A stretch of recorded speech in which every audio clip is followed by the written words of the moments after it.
Bem, boa noite. Obrigado pela paciência de aguardar. Estamos começando hoje mais uma palestra que vemos já realizando de 15 em 15 dias, uma segunda-feira de 15 em 15 dias, palestra da Escola Espiritual da Rosa Cruz Áurea, em que buscamos uma reflexão mais profunda sobre os aspectos ligados à vida humana e com um foco principal no potencial da nossa consciência ter uma percepção de realidade distinta do recorrente, distinta do habitual, e que, a partir dessa nova percepção, é possível abrir uma nova fronteira para a nossa vida, para a percepção da realidade e para a nossa vida espiritual. Hoje o tema é um tema que diz respeito à dualidade. E vamos observar ao longo da palestra que a grande questão que vai estar diante do buscador, a grande questão que vai estar diante daquele que tem o seu foco voltado para reconhecer o objetivo da sua vida, é fazer um desafio que é integrar a percepção de dualidade em uma unidade. Por isso que colocamos o termo dualidade, as duas faces de uma mesma verdade. Como sabemos, toda a vida, toda a manifestação da vida, ela depende fundamentalmente da dualidade. As polaridades distintas geram a eletricidade. As forças tectônicas criam os continentes. Toda a manifestação da vida vai ser totalmente direcionada a partir de uma pressão. A pressão no subsolo, a pressão de modificações, toda a pressão gerada por movimentos aparentemente opostos é, na verdade, uma harmonia de movimentos que, de fato, eles têm características diferentes e, sob certos pontos de vista, são opostos, mas a integração desse movimento diferente gera a vida. E aí, nós, seres humanos, estamos diante desse apanhado apresentado por toda a natureza, com N exemplos de que os opostos, na verdade, são criadores de vida e, no fundo, a nossa percepção dos opostos é criação de desarmonia, criação de conflito, criação de medo, criação de ansiedade, expectativa negativa sobre o futuro ou expectativa negativa ou expectativa positiva sobre o futuro. No fundo, toda a dualidade para a consciência humana que não se preparou para perceber o quão é profundo essa questão, ela amplia a percepção de divisão e a vê como conflito. Então vamos caminhar juntos, tentando perceber 3 estados de consciência ou 3 estados de percepção que, frente a essa questão da dualidade, reagem de formas distintas. Então, o primeiro estado de percepção é aquele que vamos nominar aqui de inconsciente. É aquele que, diante do conflito, a consciência humana, o ser humano, diante de um conflito, ele reage de 2 formas automáticas. E que formas automáticas são essas? E automáticas, dizemos aqui, porque são formas reativas, não são formas conscientes. São formas quase que subconscientes de reação. São 2 formas muito clássicas de reagir, inclusive a ciência contemporânea, ela diz que quando nós somos ameaçados, nós ativamos o nosso lado, no nosso cérebro, que é chamado cérebro reptiliano, e ele nos leva diante de 2 formas de agir muito claras: atacar ou fugir.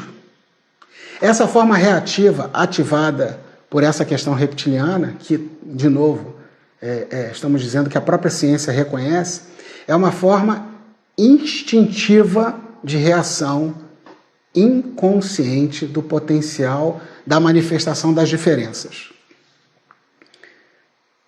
Em certo sentido, poderíamos dizer que essa forma não cria vida.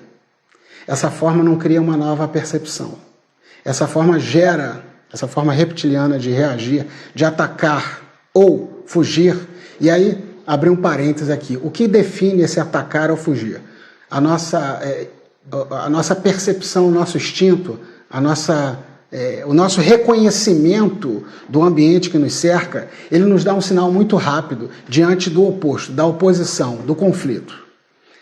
Nós conseguimos perceber se o nosso opositor é mais forte que nós ou é mais fraco. Se o opositor ele é mais forte, o nosso instinto imediato é correr. Se o opositor é mais fraco, o nosso instinto imediato é atacar.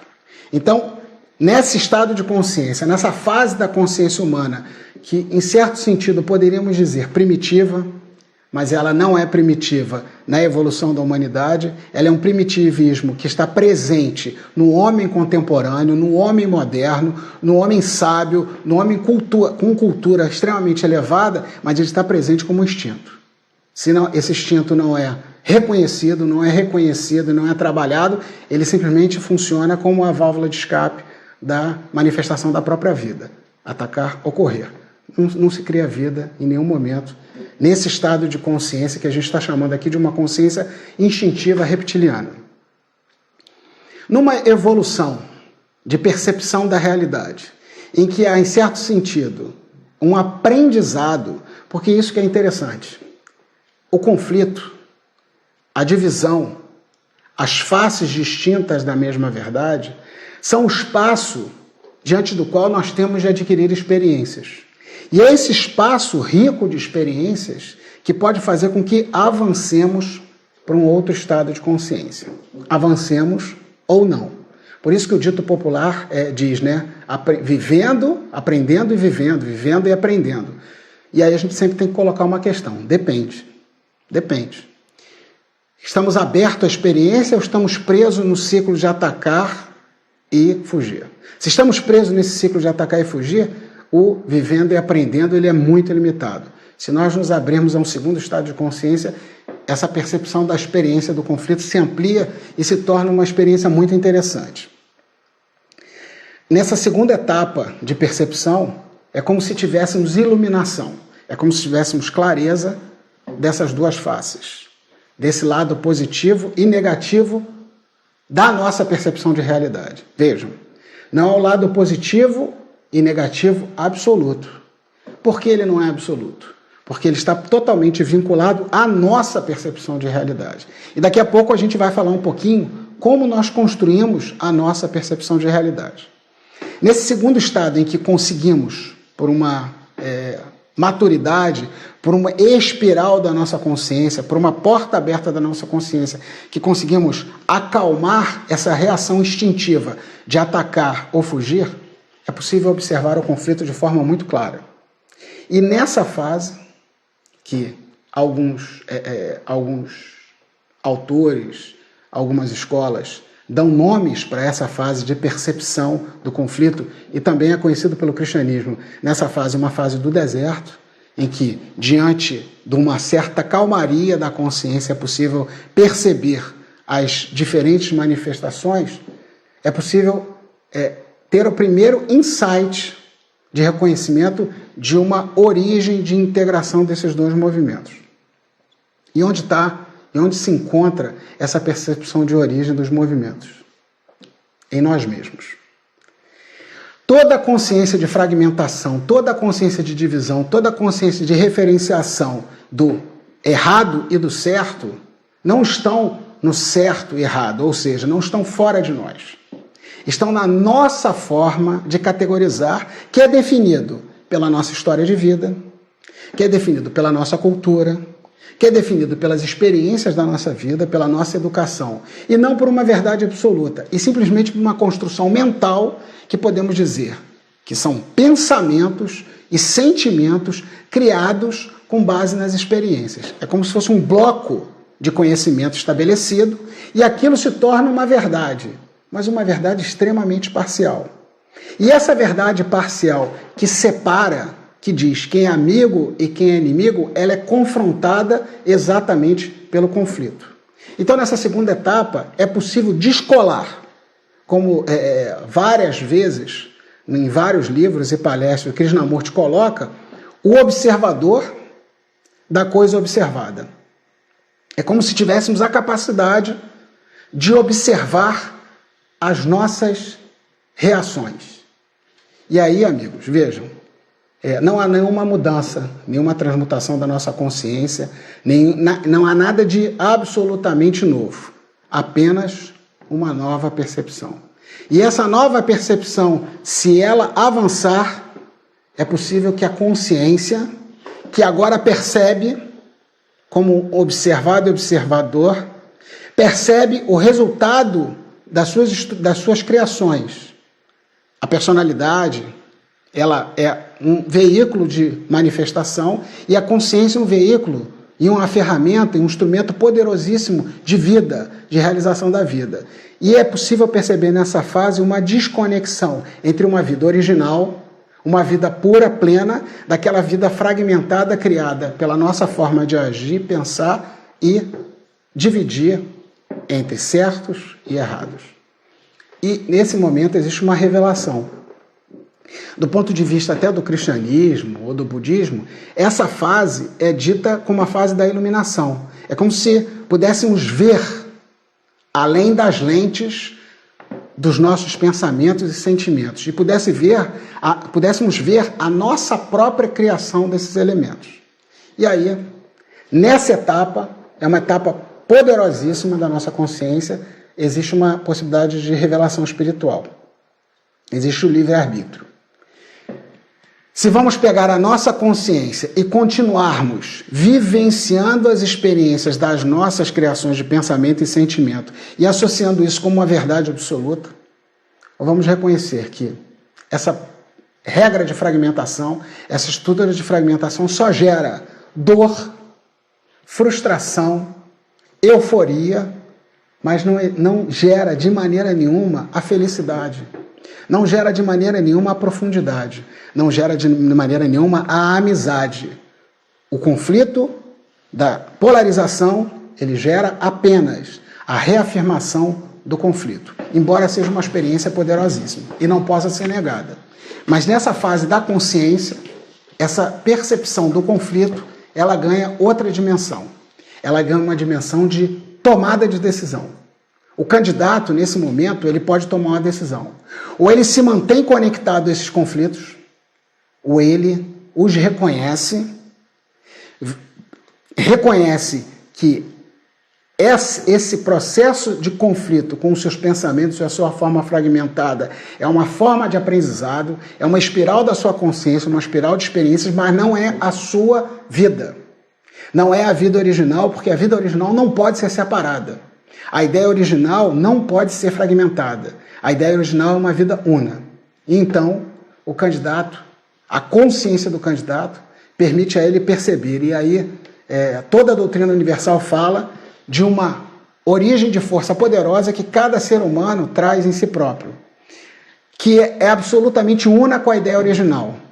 E essa nova consciência que se transforma e se desconecta, porque ela se torna nova consciência, porque ela se desconecta da velha forma de agir, baseado na divisão, na polarização, no conflito, no você está certo e você está errado, na reafirmação de si próprio, essa consciência que não busca reafirmar a si próprio. E aí, amigos, quando falamos em reafirmar a si próprio, sabemos muito bem, reafirmar o seu próprio ego, o seu ego coletivo, o seu ego de grupo, o seu ego, o seu eão astral de imagens, pensamentos criados a partir de pessoas que pensam de forma semelhante. Quando há esse desconectar, a vida ganha outra intensidade e existe a manifestação da paz. A paz, a beleza e a pureza podem se manifestar a partir de uma conexão com a vida original. E aí o candidato reconhece dentro de si mesmo a chave diante do qual é possível conectar essa dualidade de uma maneira só. E esse é o grande momento em que a consciência se liberta.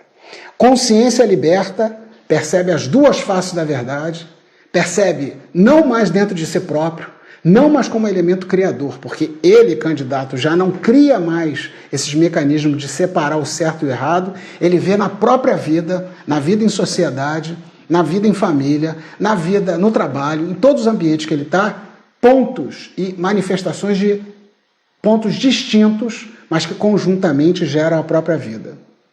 E a partir dessa nova percepção é possível que o candidato transforme a vida, porque a própria percepção dessa integração transforma a vida a partir da sua contradição. E aí vamos ao ponto final dessa nossa chamada aqui, que a gente já está falando em torno de 16 minutos, vamos finalizar aqui a nossa fala para abrir para perguntas.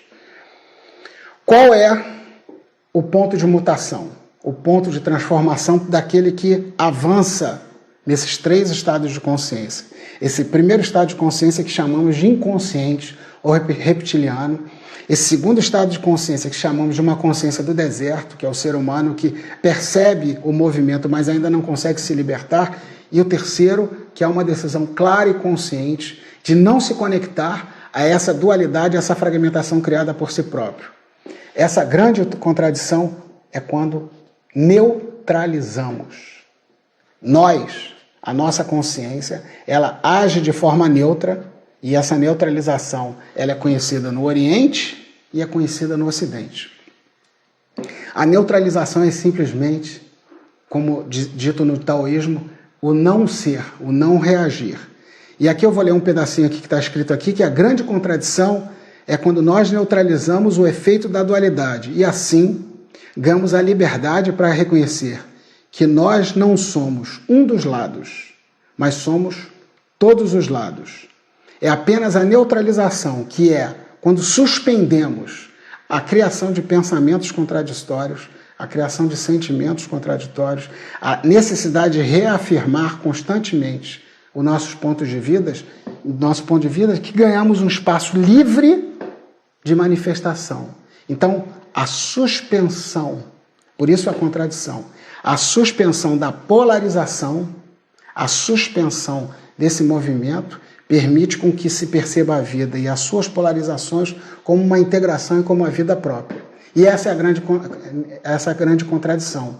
A nossa consciência, ela não é uma consciência que precise de vida a partir da polarização. A nossa consciência precisa reconhecer a polaridade, as faces da verdade no seu entorno, na sua vida, sem que ela seja ativa nesse processo de criação de polarização. E a partir dessa neutralização e não ativar esse movimento, é possível perceber como é transformada a vida. Essa é a grande contradição. Então, a neutralização abre o caminho para uma consciência pura. Amigos, falamos em torno de 20 minutos a respeito dessas questões das 2 faces da verdade e precisamos só finalizar com um elemento. Toda a doutrina universal fala de um princípio puro, de um princípio divino e conectado à ideia do todo. A consciência humana ela pode perceber esse princípio. A consciência humana, a partir do momento que percebe esse princípio, pode receber toda a força transformadora desse princípio original. Mas ela tem que decidir.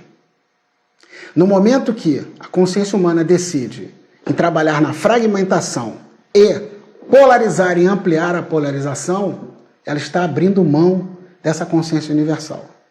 Não há espaço vazio, amigos. Não há espaço vazio.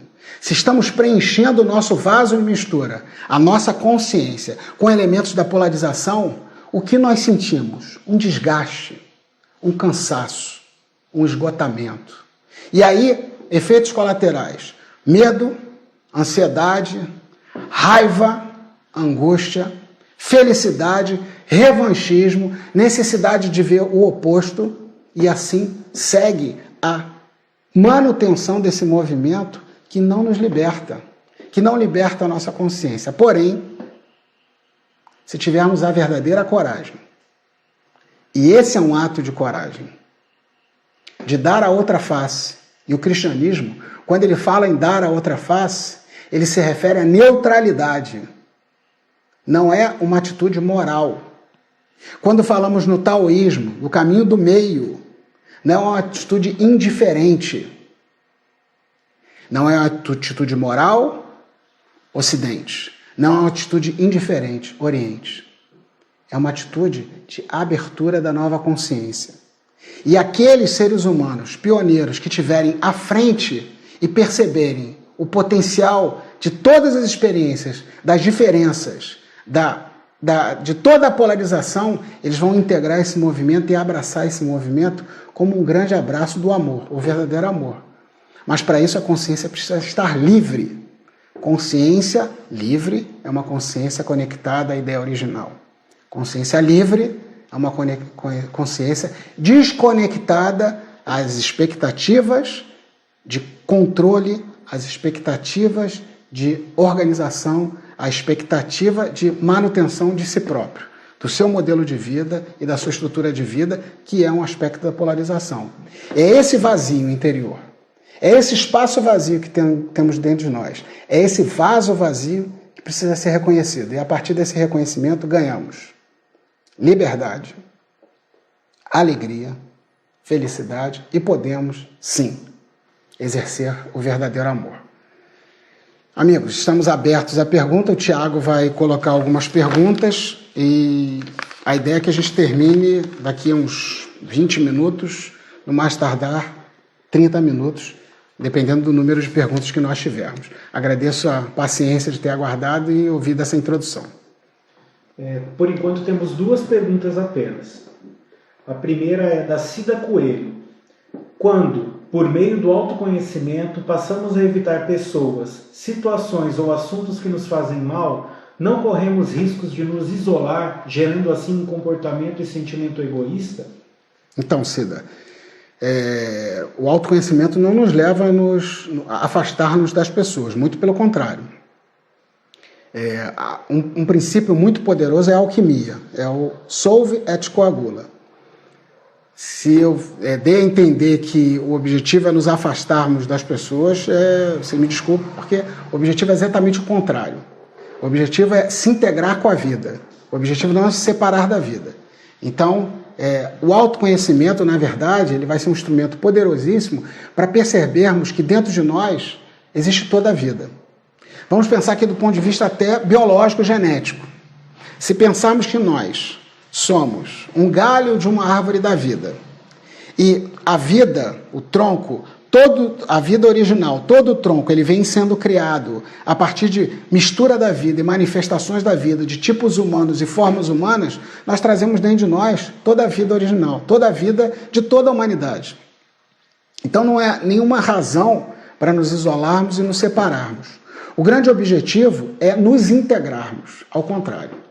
Mas como podemos nos integrar se vemos no outro um opositor nosso? Como podemos nos integrar se não aceitamos ao outro? Por isso que o cristianismo é muito sábio quando diz que é preciso amar ao próximo como a si mesmo. Essa face do cristianismo muito mal compreendida, ela é de uma profundidade enorme para a nossa consciência. Como amar ao próximo como a si mesmo? Como a si mesmo? Como ver Deus em tudo e todos? Se quando vemos a divisão, não vemos Deus. Então, como ver a consciência universal, a presença universal, se estamos classificando alguns de bons, outros de maus, alguns de certo e outros de errado? Muito pelo contrário.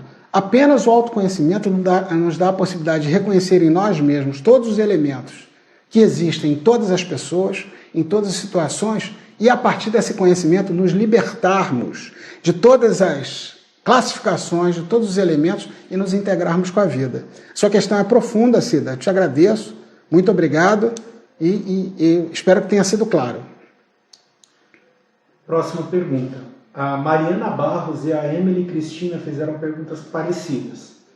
Essa polarização, num aspecto geral e num aspecto político, pode levar a uma desordem? A polarização nunca leva a desordem. Nenhum tipo de polarização leva a desordem, porque ela está na origem da própria vida. Como falamos no início da palestra, como que é possível criar os continentes? Qual é a forma que os continentes são criados? Uma tensão entre placas tectônicas e se cria um novo continente. Como que a energia elétrica ela é criada? Diferentes polaridades cria o circuito elétrico. O problema é quando a nossa reação a polarização é a nossa reafirmação do nosso ponto de vista e a nossa forma de ser, que é o que nós chamamos do nosso ego. O ressaltar o nosso ego individual, o nosso ego coletivo, é a grande razão de toda a dor, de toda a frustração, de todo o sofrimento e toda a aparente desordem. Na verdade, não existe desordem. Quando a gente está diante de um dia de chuva intenso, naturalmente sabemos que aquele momento de chuva intenso é um momento passageiro. Mas ele gera uma reorganização da natureza e pode gerar, sob certo ponto de vista, uma desordem. Mas naturalmente virá um dia de sol e em seguida outro dia de chuva, em seguida outro dia de sol. É nessa coesão entre temperatura alta e temperatura baixa, dia de sol, dia de chuva, que a vida é possibilitada. Como que uma planta vai nascer se só tiver dia de sol? Imagina que uma ideia seja um dia de sol. A única forma de viver é o sol. Estaríamos todos queimados. Imagina que uma ideia fosse um dia de chuva. A única forma de viver seria embaixo d'água. Estaríamos todos afogados. Queimados, afogados pela manifestação apenas de um lado. A forma como se vê a vida de forma integrada, só uma consciência pura, livre, liberta, pode ver a consciência pura. Aquela consciência ligada aos seus conceitos, ou melhor, aos seus pré-conceitos, é uma consciência reafirmativa de si próprio. Essa é uma consciência que, infelizmente, ela não tem a chave da saída, a chave da libertação. Espero que eu tenha sido claro na resposta. A Kátia Coelho pergunta: Kátia, como faço para receber toda a força transformadora no caminho da nossa vida? Kátia, toda a força, exatamente, eu acho que o ponto principal que a gente vem tratando, e eu acho que eu te agradeço a sua pergunta, o ponto fundamental é exatamente isso. Na verdade, toda essa força transformadora está presente sempre. A nossa tarefa é descobrir o que nós estamos fazendo para impedir que ela se manifeste. Então a nossa tarefa, como Rumi fala, é descobrir o que nos impede, o que estamos impedidos da manifestação desse verdadeiro amor, dessa força universal.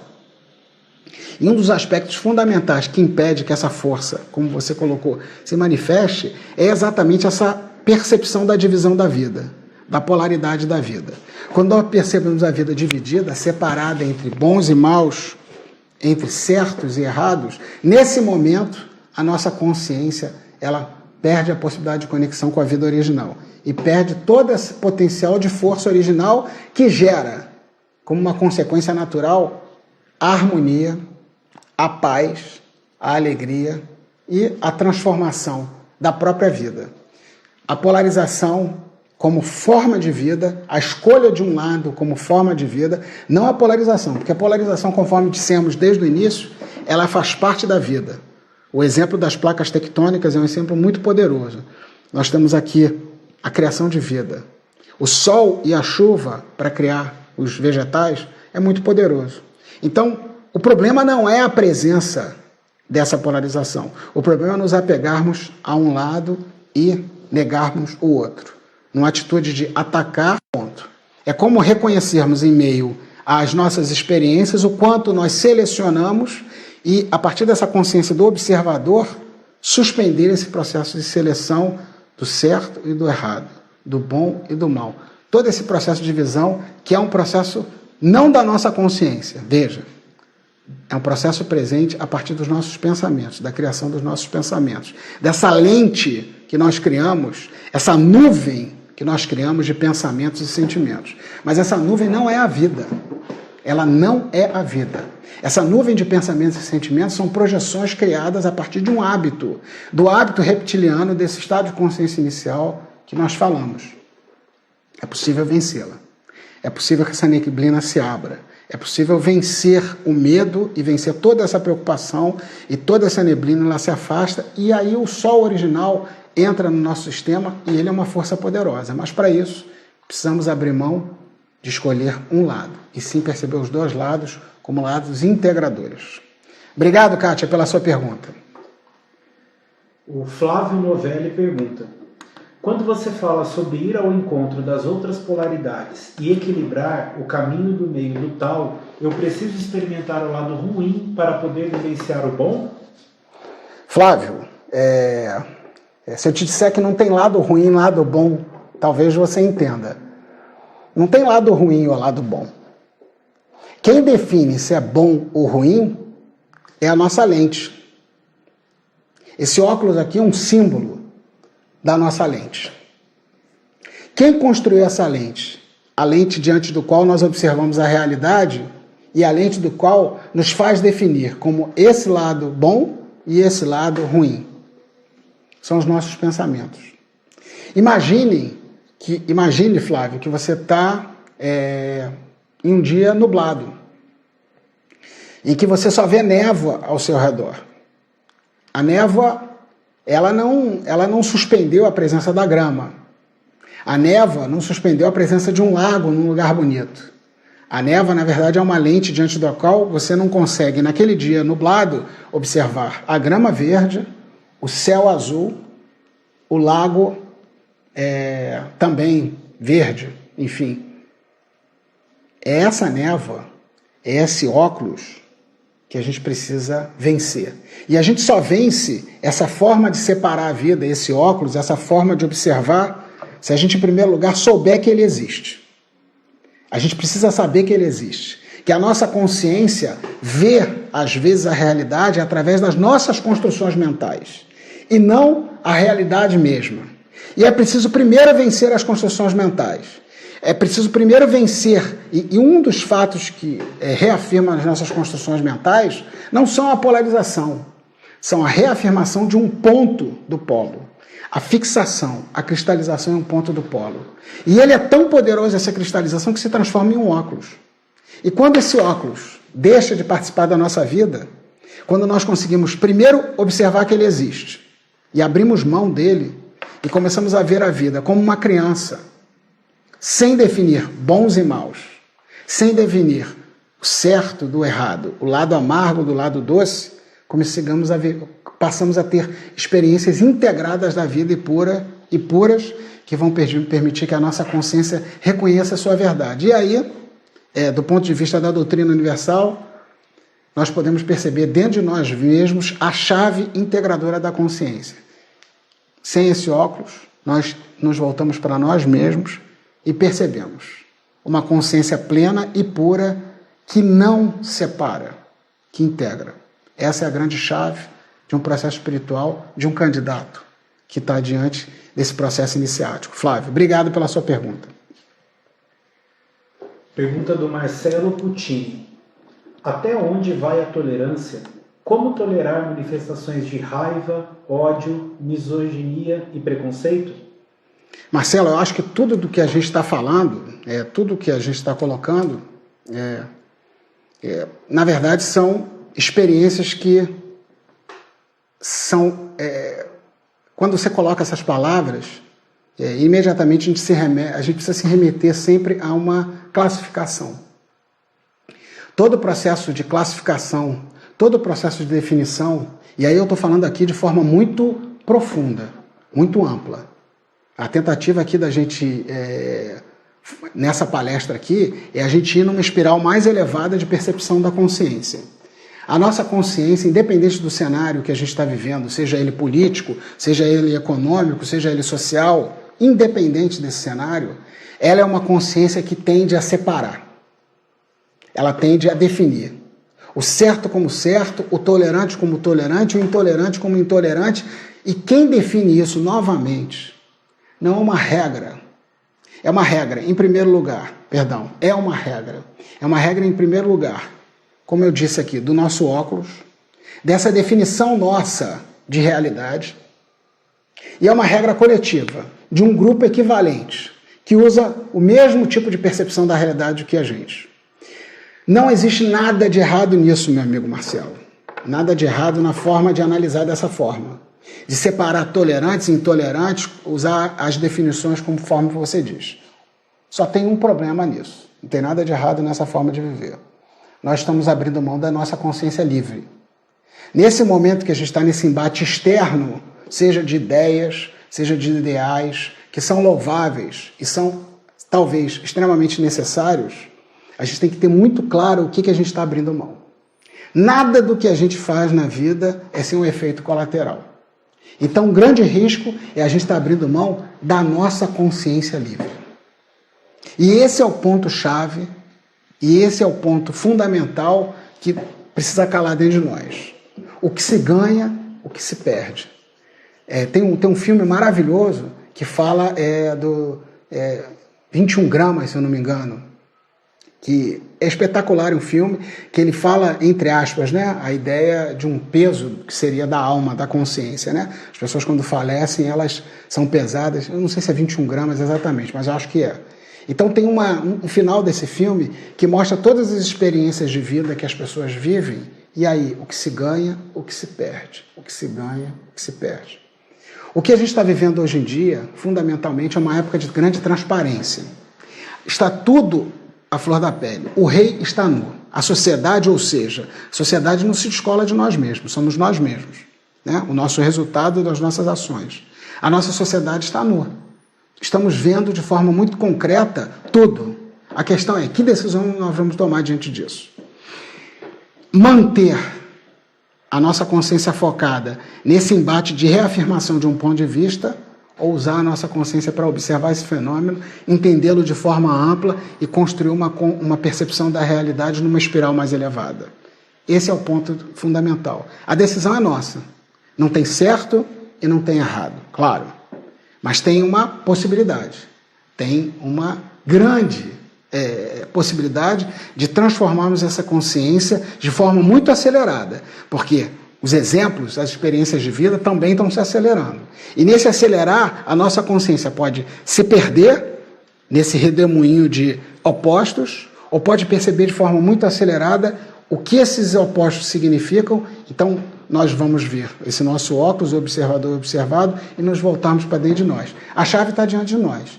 Então, Marcelo, todas as questões são louváveis. Tudo vale a pena, como diz Fernando Pessoa, quando a alma não é pequena. Mas o fundamental é o seguinte, e a nossa consciência, como está diante disso? Estamos com ela livre para observar a realidade ou estamos cada vez mais presos aos mesmos paradigmas? Essa é a questão que se coloca.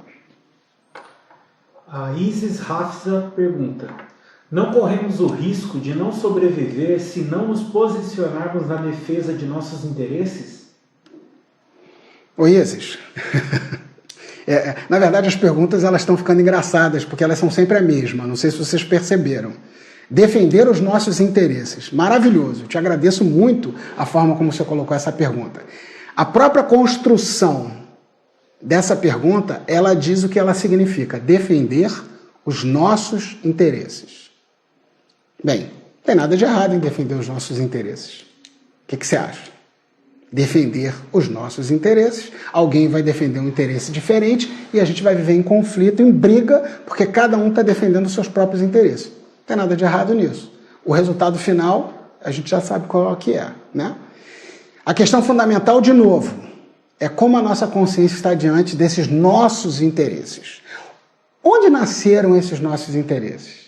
Qual a origem desses nossos interesses? Será que esses nossos interesses são originais? Será que esses nossos interesses brotaram de um desejo original de amor, de felicidade, de liberdade, de conexão com a vida original? Ou esses nossos interesses, eles na verdade são construções mentais que nós precisamos enfrentar? Isso é um aspecto poderoso da vida e que podemos fazer ou não. Essa continuidade de tentar avançar e tentar enfrentar essas questões, cabe a cada um de nós. Por isso que o buscador da verdade, ele é alguém que está pronto a passar o machado. Em quê? Nas suas construções de pensamento, nos seus ideais, na forma como ele observa a própria vida. E não tem nada de errado em continuar a ser dessa maneira. A questão é qual é o espaço de liberdade de manifestação nós temos para enfrentar a nossa vida. Amigos, nós temos a ideia da gente avançar aqui um pouco mais, só mais um pouquinho, responder uma última pergunta que nós tenhamos, e nós vamos encerrar a nossa apresentação. A Cleusa Bueno Gurgel pergunta: Cleusa. Luz e sombra são forças complementares? Luz e sombra, muito bom, Cleusa. Te agradeço a tua pergunta, sem dúvida nenhuma. A questão é quem se interpõe entre a luz e a sombra. Quem é que se coloca diante dessa questão? Quem é o agente que não deixa a luz se manifestar plenamente? E se percebermos luz e sombra, vamos perceber provavelmente a forma de integrar totalmente esses dois elementos e eles serem um só. Para uma consciência que vem avançando, conforme você colocou, luz e sombra são aspectos fundamentais. Para uma consciência que avança para uma espiral superior, é possível perceber o elemento que impede a manifestação da vida plena e evitar que se manifeste as sombras. Não sei se eu fui claro, a sua pergunta é uma pergunta muito, muito interessante, muito instigante, mas é uma pergunta que eu te agradeço e gostaríamos de aproveitar aqui e finalizar a nossa apresentação, nossa reunião com essa pergunta e dizer novamente, amigos, de maneira nenhuma existe uma intenção de desmerecer a possibilidade de buscas sociais, reflexões sobre esses aspectos. O fundamental é que possamos perceber o que se ganha e o que se perde. Qual o espaço livre da nossa consciência de agir. E é esse espaço livre da nossa consciência que nós podemos conquistar. E é isso, como isso vai ser feito, cada um de nós vai vivenciar nas suas experiências convivendo com a polaridade. Que nós tenhamos todos uma boa noite. Muito obrigado mais uma vez pela presença de vocês e até a próxima palestra nossa. Grande abraço.